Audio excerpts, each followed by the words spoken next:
হে নবী, মুমিন পুরুষদের বলে দাও তারা যেন নিজেদের দৃষ্টি সংযত করে রাখে এবং নিজেদের লজ্জা স্থানসমূহের হেফাজত করে। এটি তাদের জন্য বেশি পবিত্র পদ্ধতি। যা কিছু তারা করে আল্লাহ তা জানেন।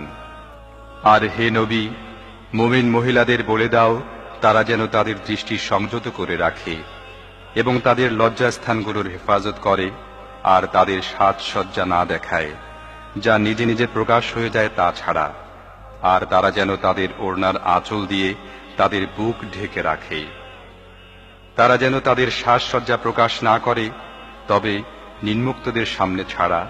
স্বামী, বাপ, স্বামীর বাপ, নিজের ছেলে, স্বামীর ছেলে, ভাই, ভাইয়ের ছেলে, বোনের ছেলে, নিজের মেলামেশার মেয়েদের, নিজের মালিকানাধীনদের, অধীনস্থ পুরুষদের যাদের অন্য কোনো রকম উদ্দেশ্য নেই, এবং এমন শিশুদের সামনে ছাড়া যারা মেয়েদের গোপন বিষয় সম্পর্কে এখনো অজ্ঞ।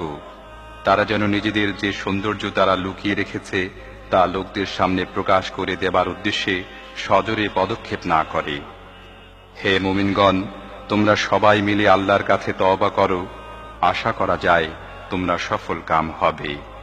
তোমাদের মধ্যে যারা একা ও নিঃসঙ্গ এবং তোমাদের গোলাম ও বাঁদীদের মধ্যে যারা সৎ ও বিয়ের যোগ্য তাদের বিয়ে দিয়ে দাও। যদি তারা গরীব হয়ে থাকে তাহলে আল্লাহ আপন মেহেরবানিতে তাদেরকে ধনী করে দেবেন। আল্লাহ বড়ই প্রাচুর্যময় ও সর্বজ্ঞ। আর যারা বিয়ে করার সুযোগ পায় না তাদের পবিত্রতা ও সাধুতা অবলম্বন করা উচিত যতক্ষণ না আল্লাহ নিজ অনুগ্রহে তাদেরকে অভাবমুক্ত করে দেন। আর তোমাদের মালিকানাধীনদের মধ্য থেকে যারা মুক্তির জন্য লিখিত চুক্তির আবেদন করে তাদের সাথে চুক্তিবদ্ধ হও, যদি তাদের মধ্যে কল্যাণের সন্ধান পাও।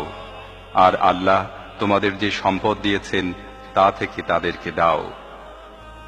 আর তোমাদের বাদীরা যখন নিজেরাই সতী সাধ্যী থাকতে চায় তখন দুনিয়াবী স্বার্থ লাভের উদ্দেশ্যে তাদেরকে দেহ বিক্রয়ে বাধ্য করো না। আর যে তাদেরকে বাধ্য করে তবে এ জোর জবরদস্তির পর আল্লাহ তাদের জন্য ক্ষমাশীল ও করুণাময়। হে ঈমানদারগণ, নিজেদের গৃহ ছাড়া অন্যের গৃহে প্রবেশ করো না যতক্ষণ না গৃহবাসীদের সম্মতি লাভ করো এবং তাদেরকে সালাম করো। এটি তোমাদের জন্য ভালো পদ্ধতি। আশা করা যায় তোমরা এদিকে নজর রাখবে। তারপর যদি সেখানে কাউকে না পাও তাহলে তাতে প্রবেশ করো না যতক্ষণ না তোমাদের অনুমতি দেয়া হয়। আর যদি তোমাদের বলা হয় ফিরে যাও তাহলে ফিরে যাবে।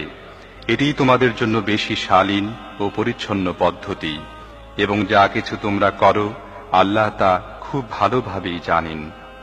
তবে তোমাদের জন্য কোনো ক্ষতি নেই যদি তোমরা এমন গৃহে প্রবেশ করো যেখানে কেউ বাস করে না এবং তার মধ্যে তোমাদের কোনো কাজের জিনিস আছে। তোমরা যা কিছু প্রকাশ করো এবং যা কিছু গোপন করো আল্লাহ সবই জানেন। আমি দ্ব্যর্থহীন পথ নির্দেশক আয়াত তোমাদের কাছে পাঠিয়েছি। তোমাদের পূর্বে অতিক্রান্ত জাতিদের শিক্ষণীয় দৃষ্টান্ত তোমাদের সামনে উপস্থাপন করেছি এবং মুত্তাকিদের জন্য উপদেশও দিয়েছি। আল্লাহ আকাশমণ্ডলী ও পৃথিবীর আলো। বিশ্বজাহানে তাঁর আলোর উপমা যেন একটি তাকে একটি প্রদীপ রাখা আছে। প্রদীপটি আছে একটি চিমনির মধ্যে। চিমনিটি দেখতে এমন যেন মুক্তোর মতো ঝকমকে নক্ষত্র। আর এ প্রদীপটি জয়তুনের এমন একটি মুবারক গাছের তেল দিয়ে উজ্জ্বল করা হয় যা পূর্বেরও নয় পশ্চিমেরও নয়, যার তেল আপনা আপনি জ্বলে ওঠে, চাই আগুন তাকে স্পর্শ করুক বা না করুক। এভাবে আলোর উপরে আলো বৃদ্ধির সমস্ত উপকরণ একত্র হয়ে গেছে।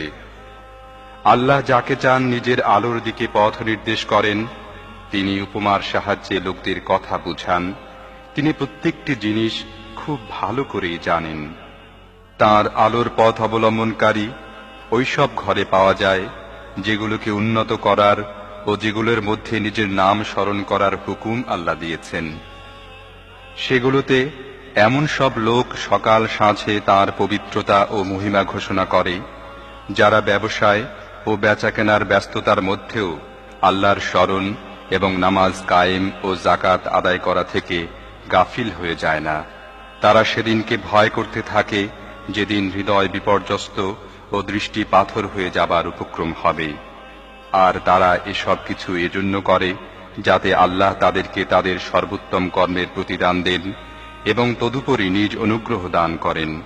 আল্লাহ যাকে চান বেহিসাব দান করেন।